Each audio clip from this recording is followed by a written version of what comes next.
Monsieur, bienvenue à votre magazine kiosque du séjour reçoit Emmanuel Chibambe et Poponjoli. Avec mes deux invités, nous allons donc parler de cette bataille au bureau de l'Assemblée nationale où on assiste à une floraison des candidatures. Tout ça, c'est dans le souci d'être au bureau définitif de l'Assemblée nationale. Mais la question que l'on doit se poser ici, de toutes nos lèvres, pourquoi on assiste à une floraison des candidatures pour le poste au sein du bureau de l'Assemblée nationale? Analyse et commentaires sur votre émission Kiosque avec nos invités. Emmanuel Chibambe, je vous salue. Bonjour Edi Kabea. Bonjour également à mon co-débatteur et à tous ceux qui nous suivent en ce moment. Poponjoli, vous êtes le bienvenu sur Kiosque. Merci, bonjour. Je salue mon co-débatteur ainsi que les téléspectateurs. Emmanuel Chibambe, je commence par vous. Comment interprétez-vous parce que hier on a assisté au dépôt des candidatures au niveau de l'Assemblée nationale. Faudra-t-il admettre que la bataille est rude au bureau de l'Assemblée nationale?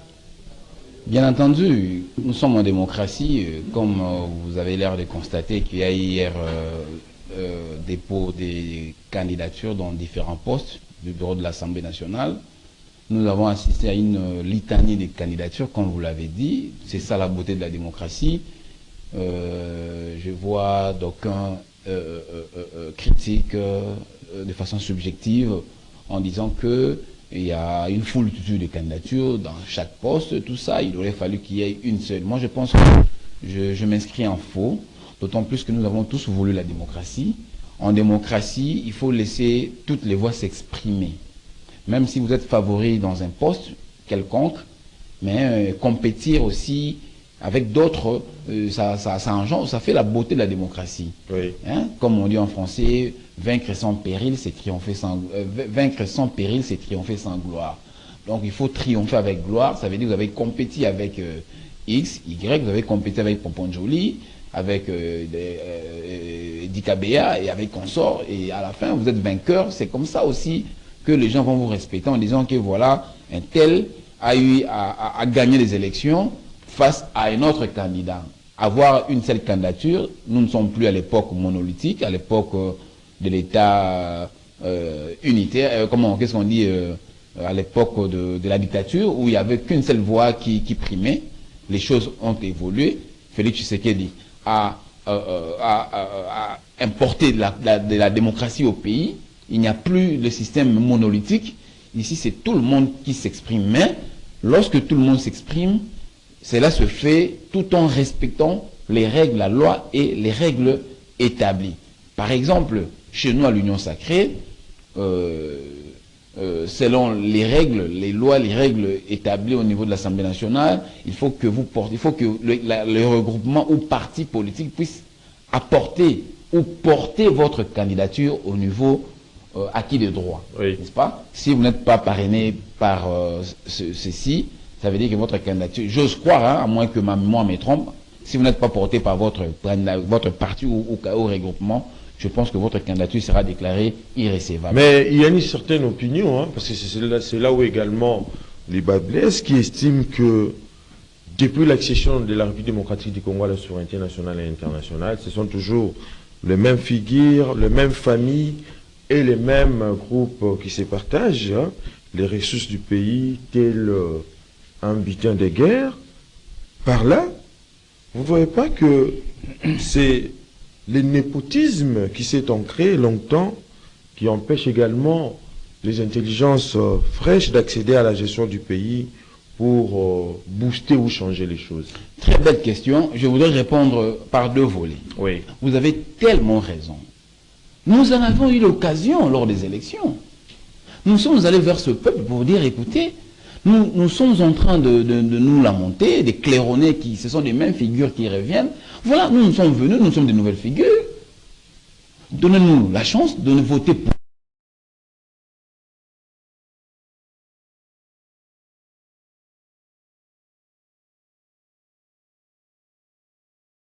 l'occasion de pouvoir faire mieux. Ça veut dire, je ne suis pas contre tous ces compatriotes-là. Mais seulement, il y a une clameur publique. Il faut aussi jeter un coup d'œil, avoir une oreille attentive par rapport à la clameur publique.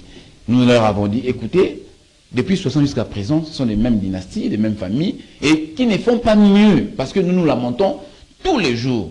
Alors, donnez-nous la chance que nous allions quand même remplacer toutes ces figures-là qui ont cadenassé le pays pendant plus de 60 ans. Et le peuple, malheureusement... Nous sommes allés aux élections. Moi qui ne veux pas, j'étais candidat. Oui. J'étais candidat à Lukunga. J'ai battu ma campagne comme il faut. Je me suis déployé sur tout Lukunga. Malheureusement, je n'ai pas été élu. Donc, ça c'est le premier volet. Oui. Donc, après compilation, après résultat, après publication, je me suis rendu compte, parce que j'ai fait quand même une étude pour voir quels sont les gens qui sont nouvellement élus et ceux qui ne le sont pas. Alors, j'ai réalisé que les anciennes figures dont nous décrions, les dynasties ou les familles dont nous décrions depuis son jusqu'à présent, ont été réélus. Oui. Et le peuple a renouvelé cette confiance-là. Alors, que voulez-vous que nous fassions? Parce que la loi dit que ne peut accéder au pouvoir que par la voie des urnes. Ce sont eux qui ont été élus. Donc sur ce, nous sommes nous-mêmes responsables de tout ça. Nous devons l'accepter en tant que tel, fini, et nous ne pouvons pas pleurer sur ça. Deuxième conséquence, si rien ne change, le pays bascule toujours. Parce que nous sommes nous responsables, nous qui sommes allés le 20 décembre voter aux urnes, c'est nous qui sommes responsables. Conséquence, comme vous le dites, ce sont vos propos. Moi, je ne peux que constater comme vous. Deuxième volet. Oui. Tellement ces compatriotes ont été élus. Ça veut dire que ce sont des compatriotes, ce sont des Congolais. Donc, ils jouissent de tous les droits. Moi, je ne vois aucun péché de lèse-majesté lorsque ces compatriotes-là compétissent dans différents postes à l'Assemblée nationale. Ce sont des Congolais. Ils remplissent leurs droits civiques comme il faut. S'ils remplissent la loi et les droits comme il faut, moi je pense qu'on ne peut pas en faire un procès, on ne peut pas en faire un péché de lèse-majesté. Ce sont des Congolais, même s'ils viennent de dynastie X, de famille Y ou Z, ce sont, dès lors qu'ils sont des Congolais comme nous avons tous le même droit. Moi je ne vois aucun mal que la famille Bahati, ou la famille Mosso, ou la famille Bemba, ou la famille X puisse présenter un des leurs. Moi, je ne vois aucun inconvénient, à moins qu'ils soient congolais, qu'ils remplissent les droits civiques. Dès lors que cela est rempli, moi, je ne vois aucun mal, aucun... Et surtout que Jean-Pierre Bemba, depuis qu'il a commencé sa politique, il n'a jamais désigné un certain membre de sa famille dans des fonctions étatiques. Aujourd'hui, avec... Caroline Bemba, je crois que le MLC avait éclairé là-dessus. Vous avez une simple coïncidence. Je voudrais aussi éclairer sur ça. Vous savez, Madame Caroline Bemba, c'est une Congolaise ou pas? Et elle est congolaise? C'est une actrice politique ou pas? Elle œuvre au sein du MLC ou pas? Donc c'est une cadre au sein du MLC. Plusieurs fois députée nationale. Plusieurs fois députée nationale. Moi, ça n'engage que moi. Moi, je trouve aucun inconvénient que Madame Caroline Bemba, surtout qu'elle a été choisie par son parti politique et non par le VPM Jean-Pierre Bemba. Donc, et surtout qu'elle jouit de tous ses droits en tant que Congolaise. Donc, il n'y a aucun péché que Madame Caroline Bemba soit parmi les membres désignés par le MLC. Il faut préciser. C'est le MLC qui est aujourd'hui dirigé. Je sais que le président, l'initiateur, c'est Jean-Pierre Bemba, mais il y a un secrétaire général qui gère le parti au quotidien. C'est lui par qui passent presque toutes les décisions. Donc, moi je trouve aucun inconvénient. Si moi, Emmanuel, j'aurais appris que ça s'est passé, que la décision a été prise de façon unilatérale ou même par un décret, je parle de façon métaphorique, par un décret ou soit l'initiateur puisse décréter d'office que voilà, c'est quand il impose. En ce moment-là, moi je vais critiquer. Mais si ça s'est passé de façon démocratique et que tout le monde a opté pour Madame Caroline Bemba, moi je trouve aucun inconvénient. Pompon Joli, déjà en plus du népotisme qui a été déploré ça et là par certaines personnes, Mais vous ne voyez pas que ce tableau vient de pécher contre le règlement d'ordre intérieur de l'Assemblée nationale qui prévoit que les 7 postes soient une représentation des 7 provinces. Mais malheureusement ici, on voit Caméré et Serge Bahati, fils de Bahati Lukwebo, soient originaires du Sud Kivu. Vous ne voyez pas que quelque part, ça viole les règlements d'ordre intérieur de l'Assemblée nationale? Oui, je pense qu'en quelque sorte, oui. Oui. Mais il faudrait creuser un peu les problèmes de notre pays. Nous sommes dans un système partitocratie. En fait, le pouvoir s'obtient qu'au niveau des partis politiques. C'est ça les petits bémols, un petit péché chez nous. Donc tu peux être bon intelligent, un grand stratège, mais quand tu n'es pas dans un parti politique, peu importe ton intelligence, c'est difficile d'être élu comme un mandataire, ainsi de suite. Alors, parlons du règlement intérieur.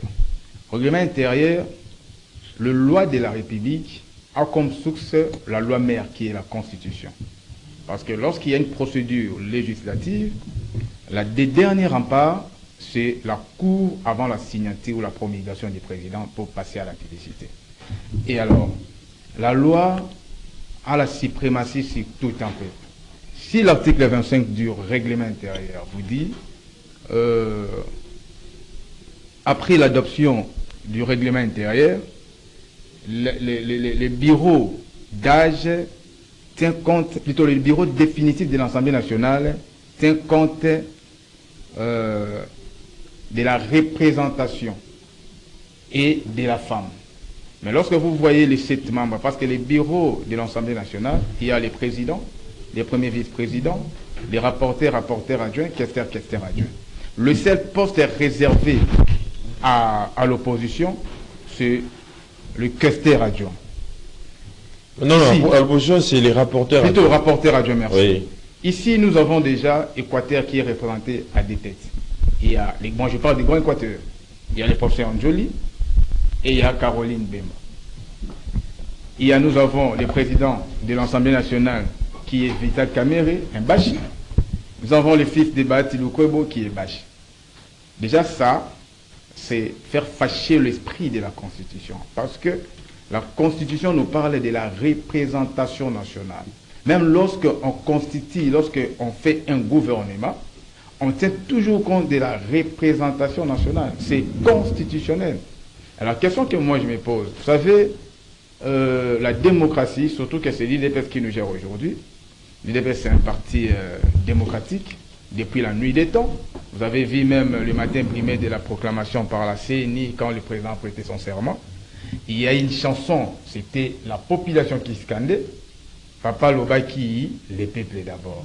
Alors les peuples d'abord, c'est une pensée aussi d'un président américain qui a dit les pouvoirs au peuple, par les peuples pour les peuples. Oui. Or, les peuples d'abord, c'est quoi? C'est la démocratie. La démocratie, c'est la nomocratie. Nomos kratos, des pouvoirs de la loi. Alors tout ce que les politiques font, il y a une boussole qui est une référence. Et l'Assemblée nationale est régie par son règlement intérieur. Lorsque le règlement intérieur a son article 25 qui dit dans les 5 jours de la notification de l'arrêt de la Cour de la conformité du règlement intérieur par la Cour constitutionnelle, l'Assemblée nationale procède à la constitution de son bureau définitif en tenant compte de la configuration politique à son sein de la représentation équitable des femmes et provinces. Mbosso est candidat aujourd'hui à la 2e vice-président. Or, la 3e force politique, c'est AAAB. En principe, on devrait voir les candidats de la 3e force politique. C'est l'article 25 du règlement intérieur. Mais moi, je me suis posé la question, après la réunion du présidium, on choisit Mbosso comme candidat à la 2e vice-président. Ça, c'est empiété le règlement intérieur. Vous voyez? En principe, on devrait voir, heureusement, Mbouissa Nyamouissi s'est allé présenter avec la casquette des AAAB qui est la 3e force. Donc là, j'ai dit chapeau bas Mboussa et j'interpelle les députés de voter selon l'idéologie de leur parti. Parce que les critériums de l'Assemblée nationale, à l'article 27 du règlement intérieur, tient compte de l'expérience, de la crédibilité, de l'honorabilité. Alors, quand on voit certaines personnes qui se sont candidatées dans des postes du bureau de l'Assemblée nationale, Peut-on dire que ces hommes-là sont honorables? Voilà. C'est la question qu'on se pose. Mais maintenant, Pepe Mbosso qui ne veut pas lâcher, et jusque-là, il n'a même pas digéré sa défaite comme lors du primaire organisé par l'Union Sacrée pour la Nation. Maintenant, faudra-t-il admettre que Pepe Mbosso veut toujours, coûte que coûte, rester au détriment de certains membres de l'Union Sacrée pour la Nation? Là, je dois un peu critiquer mon président. Vous savez, on dit qui aime bien, châtie bien. Les Ouest-Africains ont un adage qui dit si tu te promènes avec un aveugle, il faut les pétiner pour qu'il sache qu'il est accompagné. Et nous tous, on a marché pour l'IDPS, on a milité pour l'IDPS, on a fait des analyses pour ces partis. Et nous voulons aujourd'hui voir ces partis-là puissent émerger, puissent transformer les Congos. Vous savez, aujourd'hui, on parle de France de Gaulle, Afrique ici de Mandela. Ce n'est pas que Mandela qui a commencé avec l'Afrique d'ici, c'est parce qu'il a changé les paradigmes. C'est comme un Nouveau et Ancien Testament. Ici, c'est le président de la République. Parce que si vous regardez dans la Constitution, l'architecture de notre Constitution, qu'est-ce que la Constitution dit? Nous avons 4 institutions. La première plus grande institution, c'est le président. La deuxième, c'est le Parlement. Troisième, c'est les cours et tribunaux, le gouvernement. Et le quatrième, les cours et tribunaux, la quatrième. Mais, dans la même Constitution, je crois l'article 64, si j'ai une bonne mémoire, dit ceci: le président de la République est le garant des bons fonctionnements des institutions. Il fait l'arbitrage. Lorsqu'il y a un dysfonctionnement dans les institutions, c'est à lui de venir au dernier rempart, dernier mot pour dire que non, vous devrez respecter les lois de la République. Parce que quand il prête les serments, qu'est-ce qu'il dit? Moi, Félix Tshisekedi, Tshilombo, ainsi de suite, je prête serment devant Dieu et la population en respectant la Constitution et les lois de la République. C'est quoi les lois de la République? Ce sont des lois organiques et le règlement intérieur. Alors, si ces lois-là sont empiétées, en tant que garant des bons fonctionnements des institutions, il doit taper la main sur la table pour dire que vous devriez respecter. Ce n'est pas parce que vous faites partie du présidium, donc ça vous donne les crédits d'être les premiers vice-présidents, les deuxièmes. Non, Bemba a fait partie des présidiums. Est-ce qu'il a candidaté?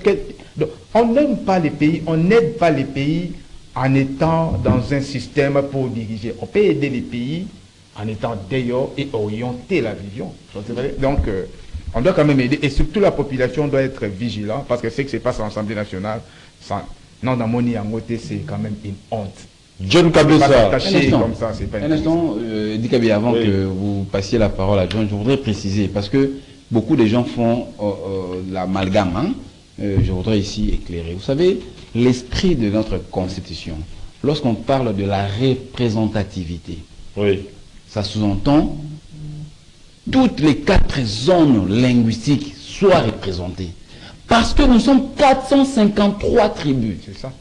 Et là, on parle des aires donc, culturelles. il est impossible que toutes les 453 tribus puissent se retrouver dans des institutions, même au gouvernement. Ça sera impossible. Donc, on parle des zones linguistiques. Nous en avons 4. Nous avons les Chuluba, les Lingala, Swahili et puis Kikongo.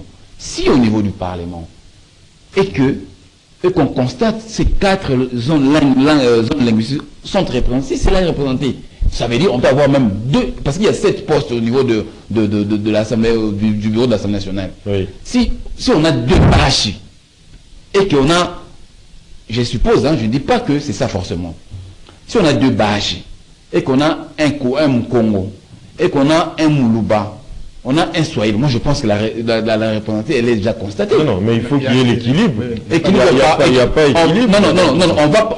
Non, s'il vous plaît. Non. Comment l'équilibre dans un seul bureau, on peut retrouver des espaces linguistiques? C'est pas normal. Non, ça veut dire que vous n'avez pas compris ce que j'ai dit. Oui.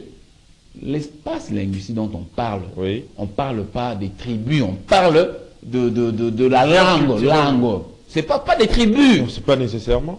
Mais ce n'est pas ce que vous dites. Il faut que nous interrogeons la loi. Oui. On ne parle pas de langue, on ne parle pas des tribus, on parle de la langue. Ça veut dire ceci. Attends, oui, je vais juste faire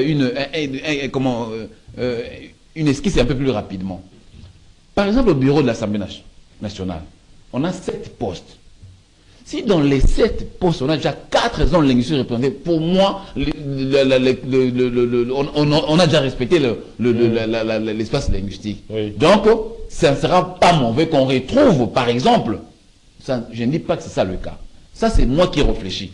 Donc, ça ne sera pas mauvais qu'on retrouve, par exemple, un Swahili de Kisangani et un Swahili de Bukavu, par exemple. Là, c'est bien, je suis tout à fait d'accord avec vous. Oui. Vous voyez? Pas de Debashi dans un même bureau. Non, mais les deux pages, là, forment une seule langue, une seule... se trubille. Nous parlons de aires culturelles, non de... Non, mais la Constitution ne parle pas des tribus, parle des zones linguistiques, pas des tribus. C'est-à-dire quoi? S'il faut parler des tribus, écoutez, Dans il les... y a 7 postes, s'il vous plaît, s'il faut parler des tribus, allons-y maintenant dans votre logique. Il y a 7 postes au niveau de l'Assemblée nationale. Nous sommes 453, répartissés.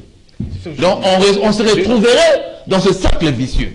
C'est pourquoi le constituant a été plus érudit que nous. Oui. Il n'a pas voulu parler des tribus, il a parlé des zones linguistiques. Très bien. C'est en ce sens-là. John Kabessa, J'aurai la parole. la bataille au niveau de l'Assemblée nationale sera rude parce que l'ancien speaker de la Chambre basse du Parlement, Popomboso, a déposé hier sa candidature au poste de deuxième vice-président de l'Assemblée nationale. Une autre surprise est venue avec les dépôts de la candidature d'Antipas Mboussa Nyamouchi, l'élu de Butembo au Nord Kivu. Et vous ne voyez pas que c'est un combat sans merci au sein de l'Union sacrée pour la nation. Pas question des candidatures communes estampillées. Ticket gagnant, hormis celle de Vitel Caméré, après avoir abattu Pépé Mbosso et Bahati Lukwebo lors de l'organisation du primaire organisé par l'Union sacrée. Merci beaucoup, cher Eddy Kabea. Nous vous rejoignons exactement parce que l'air est grave. Et c'était obligé également de participer à ces débats. Mais je crois rapidement, pour essayer une fois de plus d'aller dans le fond du dossier, il y a des mois passés, je pense 2 ou 3 mois passés, je l'avais dit ici, les désordres au sein de l'Union sacrée viendra du Présidium. Je ne sais pas si vous avez une bonne mémoire. Je l'ai dit ici, c'était pris comme étant un acharnement total à certains leaders sur ces. Nous y voici également, nous voilà également devant la réalité.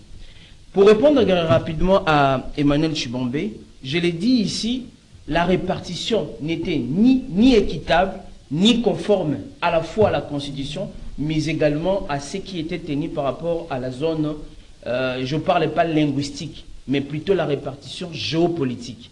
Je suivi ce que Popon Joli a dit exactement avec Emmanuel Chibombe, mais la seule nuance ou également la précision est que, en matière de répartition, depuis un temps, on nous mise plus sur ce qu'on appelle la répartition par rapport aux zones linguistiques ou également plutôt culturelles.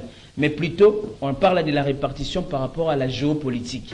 De là, on a réparti 6 zones, c'est-à-dire les grands Équateurs, les grands Kivu, les grands Kasaï, Kwango, Congo central, les grands Orientales et puis les grands Katanga. Ça fait 6. On les place des 4 comme on parle des zones linguistiques. Là, nous allons tomber dans une équation et non plus aller également dans la formule d'Emmanuel Chibombe pour parler des tribus. On parle également de la répartition géopolitique. Oui. Il y a 6 grands aires ou également 6 grandes zones de répartition géopolitique potable. Quand on voit la première composition également du ticket, vous allez trouver il y a un déséquilibre total. Après l'analyse, il y a des grands Sud Kivu, des candidats, des membres du bureau du Sud Kivu, c'est-à-dire Serge Bahati et Caméré. Il y a 2 grands pour l'Équateur, Njoli et Bemba, également Caroline. Il y a un de Kwango, également Congo central, et puis un du Kasaï. Si vous allez voir... Non, Njoli c'est province orientale, pas... Pardon? Njoli c'est province Depuis quand? Depuis quand? Équateur. À moins qu'on puisse me dire que Njoli a essayé de localiser. Et voilà, tu vas me... Donc, des grands, des candidats pour l'Équateur, Oui. des candidats pour les Sud Kivu, pas les grands Kivu, parce que les grands Kivu, c'est réparti Maniema, Nord et Sud Kivu. Mais ici, pour ne pas rejoindre également ce qu'a dit exactement Njoli, c'est, vous allez voir, c'est des mouchis. Quand on voit la composition, depuis hier, ça brille. Il y a d'abord la répartition liée exactement à un regroupement des députés nationaux. Il y a maintenant 233, selon ce que j'ai appris. par notre également compatriote, parfois ceux qui, quand il fait ses déclarations, il faut le voir, notre bien-aimé Willy Michiki, qui s'est désolidarisé avec son regroupement des 233 députés. Oui. Un deuxième regroupement encore avec Bangakia, qui se réclame des députés nationaux républicains, qui votent toujours en touche sur ces. Vous allez voir qu'il y a un grand désordre au sein de l'Union sacrée, parce que, de manière assez claire, il y a eu faillite du leadership du présidium. Parce qu'on évoque l'article 30 et 32 du statut également de l'Union sacrée qui est violé. Ce n'est pas moi. C'est entre eux également sur ces. En politique, on dit, les adversaires sont en face de vous. Mais les ennemis vivent exactement avec vous.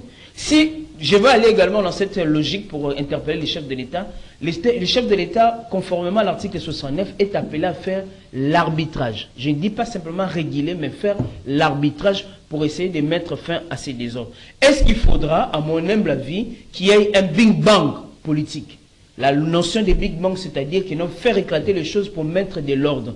Et de là, je vous dis, si on va aller dans cette logique ici, il se pose un problème. Mbosso se retrouve dans tous les griefs, dans toutes les déclarations. Le Willy Michiki attaque Mbosso. Les Bangakia attaquent Mbosso exactement. Il y a aussi les Mouchongo attaquent Mbosso. Je me pose aussi la question, pour des raisons d'honorabilité, pour des raisons exactement de respectabilité, comment quelqu'un peut quitter au poste de président pour aller postuler au poste de deuxième vice-président? Soyons sincères, soyons sérieux. Je le dis, même ceux qui nous regardent en dehors de nos frontières, et même, je dis, des petits-enfants. Quel exemple nous voulons exactement donner? Maintenant, John Kabessa, entre l'attente et la réalité politique, peut-on parler de l'énigme de l'Union sacrée pour la nation? L'énigme de l'Union sacrée pour la nation, je vais lire une partie exactement de la déclaration tenue par l'Organisation de la société civile pour la paix au Congo et par Edouard Bajika récemment. Ils ont appelé au chef de l'État de veiller et d'agir comme le chef. Même dans un village, on dit même dans la forêt, il y a un léopard. Même également dans un village, il y a également un chef également du village. Pour dire, une fois de plus, l'OSPC appelle à tous les Congolais de veiller pour qu'il y ait équilibre et aussi en tenant compte de ce que le peuple attend. Dans la mesure où les peuples en a marre de ce qui se passe par rapport à la classe politique, je paraphrase tout simplement, mais le problème est qu'à qui profiterait exactement ces retards? Cher Emmanuel Tshibombe, Njoli et puis également Edi Kabea, nous courons tout droit d'ici, là si on parle de la date du 18, on va aller jusqu'à la fin du mois de mai. Et après la fin du mois de mai, on va encore aller dans des tractations des derniers réglages. Vous connaissez notre formule, tractation des derniers réglages. Donc nous allons tout droit pour en faire une fois de plus. Les gouvernements Tsumina pourraient sortir au mois de juin. Mais il se pose un souci. Oui. Je ne sais pas. Quand on va faire ces 6 mois ici, on a totalement failli, le Parlement a failli à son rôle. Parce que le bureau d'âge ici, de Mbosso, ne fait pas la continuité des affaires courantes, mais n'agit pas. Il y a ce qu'on appelle une passivité totale. Il y a un dérèglement sur le plan institutionnel. Si vous allez voir, au niveau des infrastructures, nous avons un problème. Vous n'avez qu'à voir tout ce qu'on a comme étant sur le plan économique et sur le plan technique, même tout ce qui va avec dans les provinces. On a un problème au niveau des infrastructures. On a un problème au niveau des structures. C'est-à-dire, il y a une désarticulation totale, allais-je dire exactement, au niveau du gouvernement, au niveau du Parlement et au niveau même des institutions. Au niveau de la superstructure, au lieu de trouver la bonne philosophie qui pourrait également édicter tout, nous courons derrière un retard. Mais non là, 6 mois. Je ne sais pas si on va comptabiliser ça comme un retard, parce que nous risquerons d'avoir, vous savez les discours qui étaient lors du mandat passé, les 2 ans là, on n'avait pas travaillé parce que c'était les FCC cash. Et nous allons encore écouter les 6 mois ici pour dire c'était dans les tractations. En somme, pour dire l'Union sacrée, à travers son présidium, a carrément échoué par manque, déficit de leadership, déficit exactement de ce qu'on appelle de concordance, mais aussi, ils n'ont pas travaillé, à mon humble avis, pour le compte du chef de l'État. Emmanuel Tshibombe, l'Union sacrée a échoué par manque de leadership, dixit John Kabessa, mais vous ne voyez pas que le peuple s'attendait à autre chose que ces messes noires qui présagent le refus de tourner la page pour la gestion de la République. Cependant, la non-publication du gouvernement Soumouma soulève également des interrogations légitimes sur les coulisses du pouvoir. Quel jeu d'influence et quel intérêt se cache derrière le retard des obstacles à la formation du gouvernement dont la population attend de tous ses voeux? L'Union sacrée a démontré ses limites. Je pense que non. Mon ami John Kabesa n'a nullement raison par rapport à ça. Ça, c'est mon entendement. Je l'ai dit ici, je voudrais répondre à votre question. Manque de leadership. Non. D'ailleurs, il faut saluer la maestria du présidium de l'Union sacrée qui, à chaque fois, lorsqu'il y a... Vous savez, l'Union sacrée n'est pas un long fleuve tranquille. Donc, les gens s'attendaient que ça soit comme du fleuve qui coule, l'eau du fleuve qui coule tranquillement. Non, ce sont des humains. Il ne manquera jamais des soubresauts, il ne manquera jamais de couacs, parce que là où il y a des humains, ces histoires font partie. Donc il y aura toujours des soubresauts, des couacs, des tiraillements, mais ce qui importe qu'à la fin, qu'on trouve une solution à pallier à cette situation. Vous savez, c'est ça. Donc ce n'est pas, comme l'a dit, ça sont ses propos, je pense qu'il est tout faux, donc il est totalement tout faux, donc l'Union sacrée à un président fort. Cher ami, vous savez, petit à petit, nous allons atterrir et tout le monde va converger. Pourquoi aujourd'hui il est impérieux que notre constitution soit revue? Il est totalement impérieux. Aujourd'hui, nous sommes en train, j'ai vu, vous avez fustigé, vous avez étiqueté même l'ancien président de l'Assemblée nationale. Revu, mais pas changé, en fait. Non, quand je dis revu, ça veut dire qu'on doit revoir. Revu, c'est la forme du verbe revoir. Donc, moi, je ne suis pas d'avis de ceux-là qui pensent qu'on doit révisiter. Non. Mais moi, je suis d'avis de ceux qui pensent que... Quand le président de la République plaide pour la mise sur pied d'une commission, devant nous doter d'une nouvelle constitution. Il est impérieux. Vous ne voyez pas que cela remet en question l'ancienne constitution? Mais bien sûr que oui. La situation dans laquelle nous nous trouvons aujourd'hui, c'est entre notre constitution. Je vois même des éminentes personnalités. Mais là, vous avez changé. Pourquoi ne pas réviser que de changer la constitution? Cher ami, non. Je pense que cette question est importante, je dois répondre. Oui. Vous m'avez posé la question, pourquoi ne pas révisiter que d'échanger. Et que d'échanger. Je vais vous dire une chose. Vous savez, moi j'ai eu le temps, ici je parle intuité personnelle, j'ai eu le temps de faire l'usage de tous les articles de notre Constitution, à partir du chapitre 1 jusqu'au 229e article. En tout cas, sans fausse modestie, excusez-moi, sans prétention aucune. En tout cas, je maîtrise tout le 229 articles de la Constitution. C'est ce que je fais tous les jours, je lis. Après avoir fait cette lecture-là, je comprends que notre pays, parmi les problèmes que le pays a, la Constitution de la Constitution. Oui. Comment ça? Je vais vous donner un devoir. Oui. Je demande à ceux qui nous... Je demande à vous et à mes co-débatteurs en face de moi et à ceux qui nous suivent, s'il vous plaît. John Kabé, je suis sérieux. Je demande à ceux qui nous suivent d'ouvrir la Constitution, de lire graduellement, comme je vais donner des articles. Oui. Lisez l'article 51 de notre Constitution. Après avoir lu l'article 51, retournez rapidement à l'article 4. Donc, lisez graduellement comme moi je les donne. Non, s'il faut que je puisse décortiquer, à moins que vous me garantissiez que j'aurai assez du temps. Non, je vous donne 1 minute pour réagir. Je vais lire rapidement l'article 51. 51, je vous lis. Ok. L'État a le devoir d'assurer, de promouvoir la coexistence pacifique et harmonieuse de tous les groupes ethniques du pays. Il assure... Pardon, de deux? J'ai dit exactement, l'article 51. Non. Oui. J'ai dit ceci, l'État a le devoir d'assurer et de promouvoir la coexistence pacifique. Coexistence pacifique et harmonieuse de tous les groupes ethniques. Il assure également la protection et la promotion de groupes vulnérables et de toutes les minorités. ils veillent à leur épanouissement. L'article 51.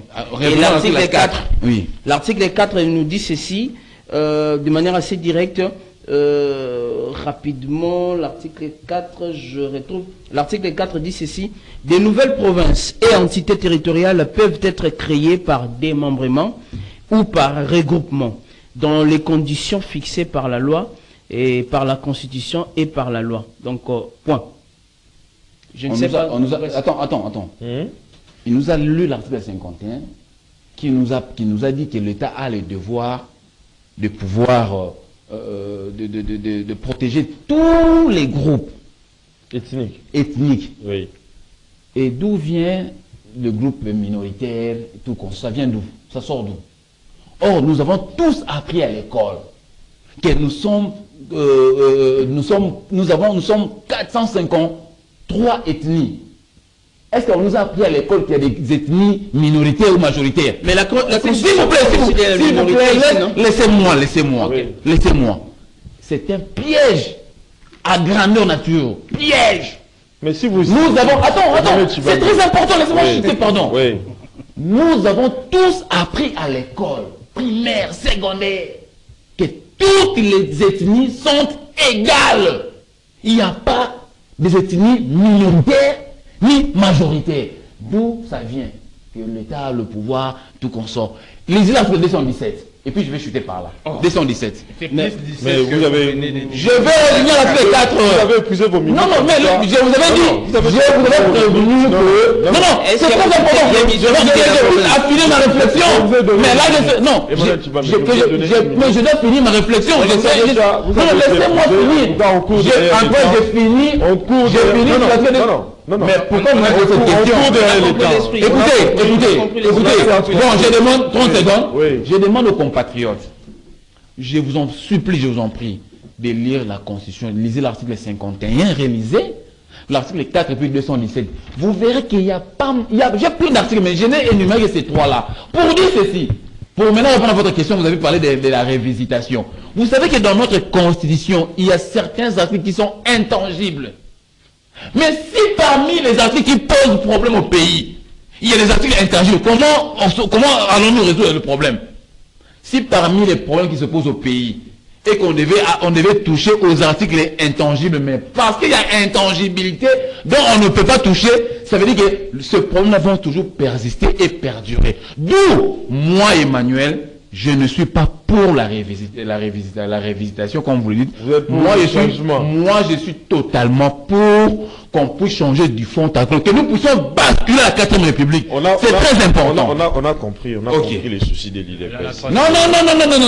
Ce n'est pas le... Non, s'il vous plaît, non. Ce n'est pas le souci de l'UDPS. Parce que lorsque cette constitution a été publiée en 2006, l'UDPS n'était pas au pouvoir. Lorsque moi, on m'a enseigné que nous avons 453 tribus au Congo et que dans cette constitution, on puisse incorporer les tribus. Non, on n'a pas appris les tribus minoritaires, on n'a pas appris ça. Maintenant, c'est l'occasion pour vous de s'octroyer. On n'a pas... Moi... Maintenant, s'il vous plaît, oui. Maintenant, c'est l'occasion pour vous, l'UDPS, alors, de s'octroyer un troisième mandat à travers les changements. En 5 secondes pour que je chute. Oui. Chers compatriotes, nous avons tant claironné. Accord de l'Émirat. On nous a incorporé l'accord de l'Émirat dans la Constitution. Moi, je vous dis, il ne faut même pas chercher l'accord de l'Émirat. Ça se trouve dans la Constitution. Donc, il est impérieux, nous, Congolais, surtout que cette Constitution a été confectionnée par des belligérants. Moi, je pense que nous avons l'occasion de pouvoir revoir cette Constitution. Il est tellement important. Parce que nous crions la guerre à l'Est. Vous ne savez pas que parmi les problèmes que le pays connaît, il y a aussi notre constitution. Donc, nous puissions aussi revoir la constitution. Popon Joli, s'il vous plaît, il y a, comme l'avait dit John Kabessa, il y a cette problématique de la sortie du gouvernement sous Moïma et puis plusieurs problèmes évoqués. Vous ne voyez pas que par là, il est difficile de ne pas remarquer l'ombre des intérêts personnels des acteurs politiques qui semblent primer sur l'intérêt collectif. Parce que jusque-là, le peuple attend la sortie du gouvernement, mais avec ce qui se passe à l'Assemblée nationale, je crois que il faut encore du temps. Bon, j'ai parlé quand j'ai pris la parole pour la première fois, j'ai parlé du système concis dans notre pays qui fait en sorte que c'est difficile de le changer. Peut-être il faudrait un troisième Lahore ou une révolution brutale. Mais là, c'est très compliqué. Vous voyez vous-même, lorsqu'il y a des tractations politiques, toujours vous voyez le même nom qui revient. Mais moi, je réfléchis en tant qu'un politologue. Nous, on nous a enseigné pendant 5 ans. Donc, la politique, c'est un combat. C'est à vous de mener des stratégies pour récupérer un poste.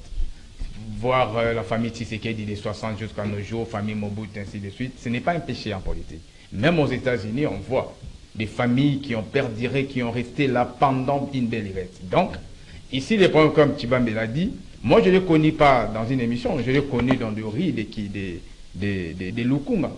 Je vis ces panneaux partout.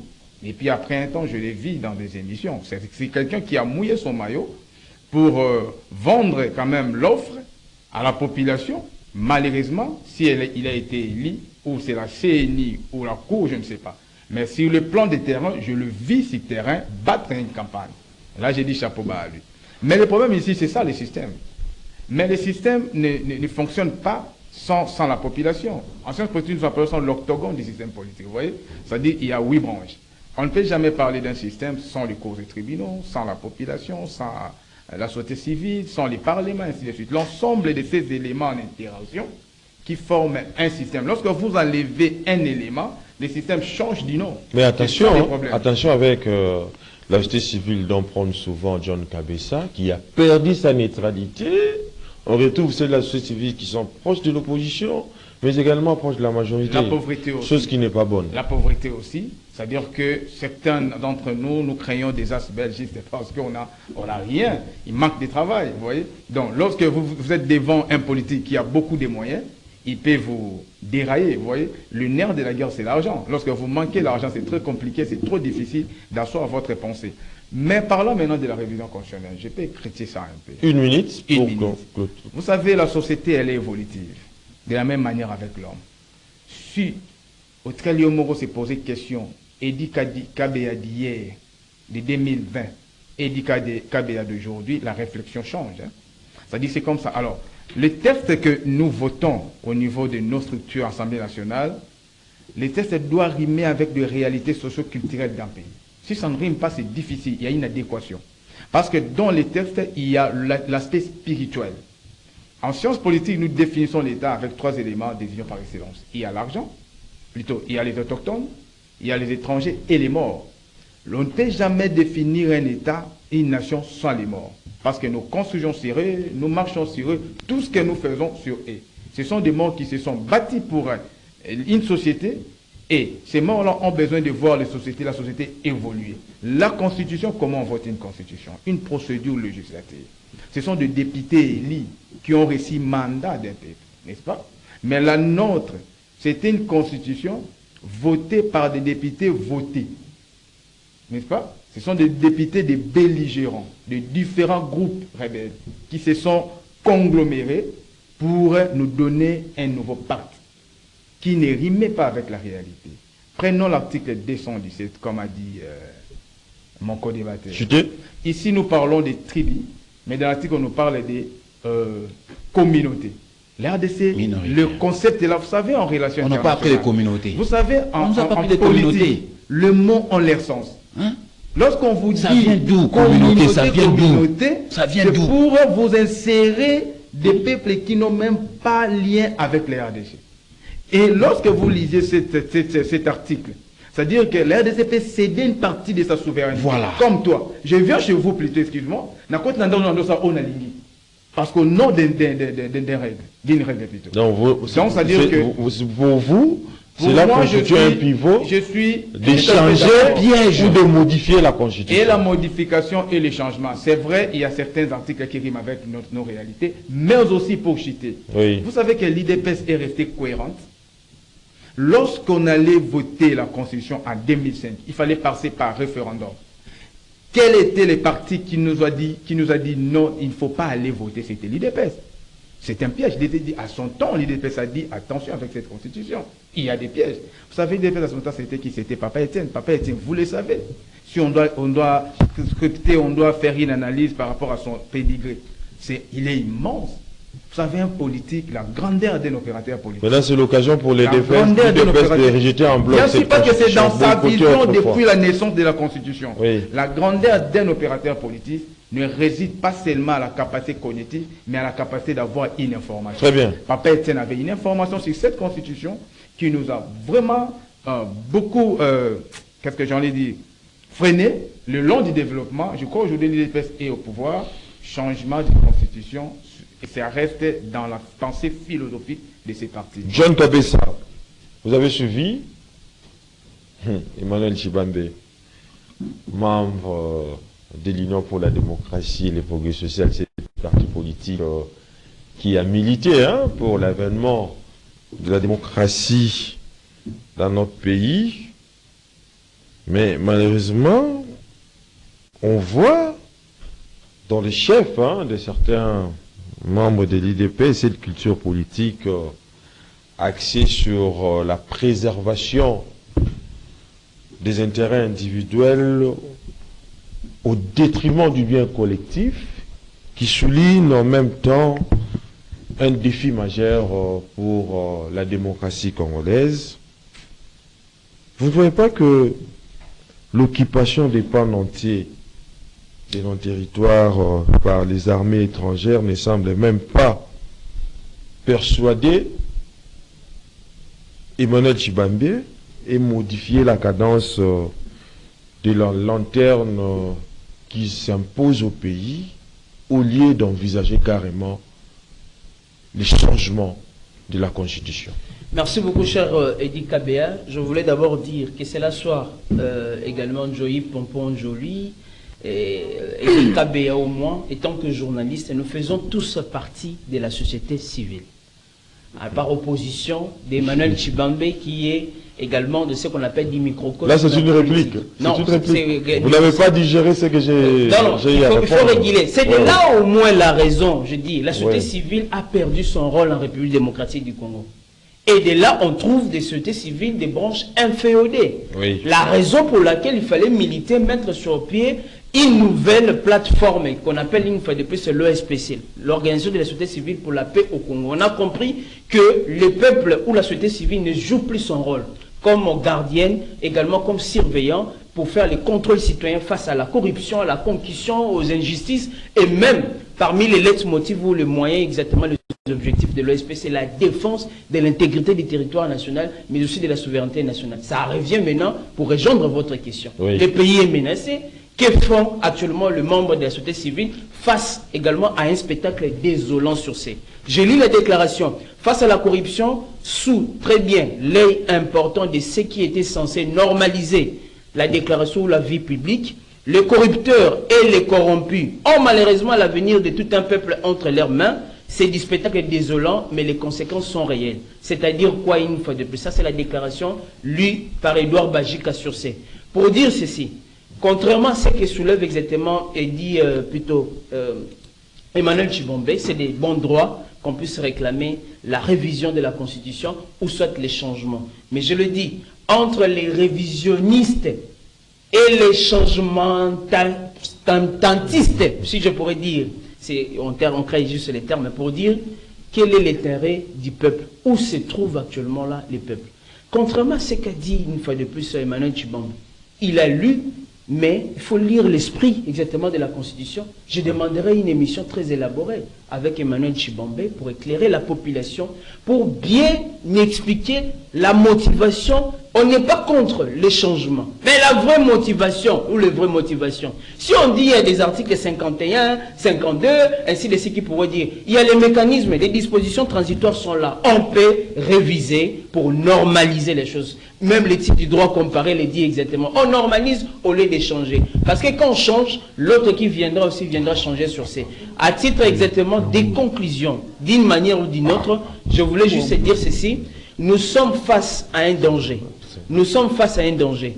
Le pays est menacé. Je viens de lire ce matin, il y a ce qu'on appelle les tonnes de cassitérite et également des coltans qui se vendent maintenant entre 3 000 et 2 000 $. C'est le M23 qui a tout fait. Ça se vend maintenant avec une manière d'exportation directement par le Rwanda. On bloque tout celui qui veut vendre ne puisse pas vendre, qu'on puisse passer par les adjudications ou également les opérateurs indirects. Pour répondre à votre question, la révision, oui. La Constitution, oui. Mais est-ce que c'est ça l'urgence? L'urgence actuellement, là, c'est de trouver, voir le taux, le pouvoir d'achat de la population, oui, voir le chômage, oui, réguler les choses. On a un problème ici de l'eau, maïs, na courant, la union, ça ne va pas. Je pense si peut-être l'esprit qui viendra, na pouvoir peut-être va changer la constitution, batala na nous préoccupation ou ana. Parce que la constitution n'est qu'un texte. Si vous agissez très bien, vous aurez comblé ces vides. Et je ne pense pas que la population hollandaise, pour citer, comme étant journaliste, nous avons un rôle. Le rôle, c'est d'éveiller la population, de suivre de près ce qui se passe, parce que nous sommes d'abord des citoyens. Deuxième élément, on ne doit pas laisser la classe politique faire tout ce qu'on pourrait accepter de voir à l'espace d'une année et demie le Sénat et l'Assemblée nationale bouffer $1 milliard. C'est trop. C'est-à-dire tout ce que nous faisons, tout ce qu'on a comme en termes de budget, il n'y a pas une portion liée aux investissements, il n'y a pas de rubriques liées au projet de développement, seulement les trains de vie des institutions de la République. Et de là, on trouve des politiciens qui se font de gauche à droite, même avec les coups bas là. Je me pose la question. L'élection encore du bureau là, vous allez demander, on va vous dire ça va nous bouffer 1 million. En réalité, j'ai suivi quelqu'un qui pourrait dire, même les experts électoraux, on pourrait le faire avec des papiers simples, avec des cartons, on limite les dépenses. C'est normal qu'on puisse le faire. Le peuple est appelé à veiller, à suivre de près, parce que le peuple reste ce qu'on appelle le lion tranquille. Et le chef de l'État, on l'a donné un mandat. On veut qu'il puisse au moins réussir. Il doit veiller à ce qui l'entoure. Et l'entourage du chef avec les acteurs politiques n'est juste que, ou n'agit que pour leur intérêt, parce qu'on voit que de manière assez claire, le peuple n'a pas sa place. Je rappelle à tout le monde, un jour, la population ou les générations futures vont à tout prix nous juger. Qu'avons-nous fait de notre pays? Est-ce qu'on a agi pour la progéniture et également les générations futures, ou on a agi pour garantir nos intérêts? Et moi, voilà. Je termine par vous. Faudra-t-il admettre aujourd'hui que les malheurs pour la République démocratique du Congo, c'est de ne pas enregistrer jusqu'à ce jour une révolution de nature à débarrasser la société congolaise d'une classe politique foncièrement égoïste? Le temps de la révolution, moi je pense qu'elle a été révolue, nous l'avons déjà fait, parce que avant l'accession de Félix Tshisekedi au pouvoir, vous êtes sans savoir le régime qui dirigeait le pays par défi, un régime autocratique. Donc nous avons, je pense que nous avons fait de la révolution dans ce pays. Nous en sommes d'ailleurs victimes. Je ne suis pas venu faire ma publicité. On a perdu nos amis de lutte, les Rossi Mukene, les Thérèse Kapanga, donc tout ce monde-là. La révolution qui nous a amené, s'il vous plaît. Oui. Rossi Mukene et moi avons refusé cette constitution. Bien avant. Vous n'étiez pas le seul. Justement. Oui. D'ailleurs, la majeure partie de notre population avait réfuté cette constitution. Tellement, à l'époque, il y avait un belligérant qui dirigeait le pays. Il y avait un conglomérat de belligérants. Vous parlez de quelle année exactement? S'il vous plaît, cher ami, on est tous au Congo, nous connaissons tous quand est-ce que cette constitution a été rédigée en 2006. Nous connaissons tous. C'est un passé récent. On n'est pas amnésique. Oui. Je maîtrise l'histoire, je sais de quoi je parle, parce que j'étais artisan moi aussi. Vous n'êtes pas le seul. Oui, j'ai dit, j'étais parmi les artisans, parce que j'étais aussi... j'étais appelé à colporter le message à pouvoir récuser cette constitution. Vous voyez que l'avenir nous donne raison. À l'époque, nous, le PES, avons récusé cette constitution et avions demandé aux compatriotes de pouvoir faire autant que nous. Et aujourd'hui, je pense que l'avenir nous donne raison et nous avons toute une panoplie, toute une litanie d'articles, même des articles intangibles. C'est pourquoi je vous dis, s'il faut révisiter. Mais il y a des articles intangibles qui posent problème dans notre pays. Donc là, on ne parlerait pas d'un succès.